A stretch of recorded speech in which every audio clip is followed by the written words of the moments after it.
আমার একটা মহিলা দোষ আমার জিজ্ঞাসা তুমি কোন না আমি কইছি আমি দুললি কবেন থেকে সরাই আমি সত্যম না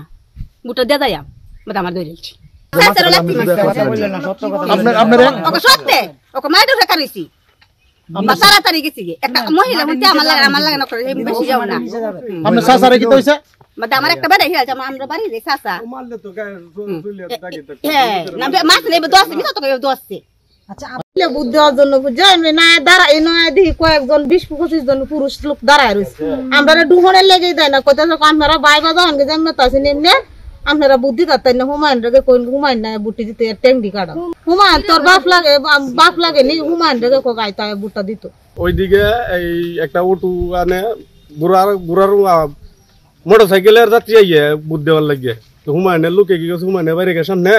এই আমার যাত্রীর অটো ভাঙ্গিয়া গাড়ি ঘোড়া ভাঙ্গিয়া ফেলাই দিছে মানে আমার যে আমরা যে কর্মী আর কি আমরা কর্মী আমরা হইলাম গে হুন্টারে কর্মী আমাদের বুটার আউনের লেগে দেয় না এদিক দিয়ে গাড়ি ভাঙ্গেছে জন আটকানোর ঘটনা বলতে গেলে এটা হইলো অনেক কাহিনী এদিক দিয়ে আমরা এই বরেটি কেন্দ্র আমরা বুটার আছে হুমায়ুন বরেটি কেন্দ্রের প্রার্থী এদিকে আমরা বুটার এদিকে এজেন্ট ঢুকার লাগে দেয় না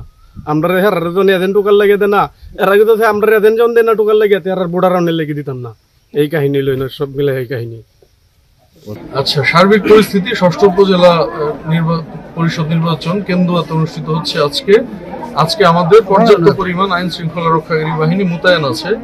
বিজিবির 8টি স্ট্রাইকিং, পুলিশের 14টি স্ট্রাইকিং, 5টি মোবাইল টিম পুলিশের এবং আনসার ব্যাটালিয়ন একটা টিম আছে, র্যাবের টিম আছে একটা, এছাড়াও হচ্ছে আমাদের অন্যান্য আইন শৃঙ্খলা রক্ষাকারী বাহিনী সহ গোয়েন্দা সংস্থাগুলো কাজ করে যাচ্ছে এবং আমাদের মানে উপজেলার কোনো অংশই নেই যেটা আনকাভার্ড, প্রত্যেকটি অংশ কাভার্ড আছে। এবং এই কেন্দ্রে বা এই অঞ্চলে যে সমস্যাটি হয়েছিল সেটি হচ্ছে 2টি গ্রাম, একটি গ্রাম থেকে আর একটি গ্রামে ভোটার আসতে বাধা দিচ্ছিল। আমরা পুলিশ এবং বিজিবি এবং ব্যাটালিয়ন আনসার এদের সমন্বয়ে আমি এআরও এবং ওসি সাহেব সহ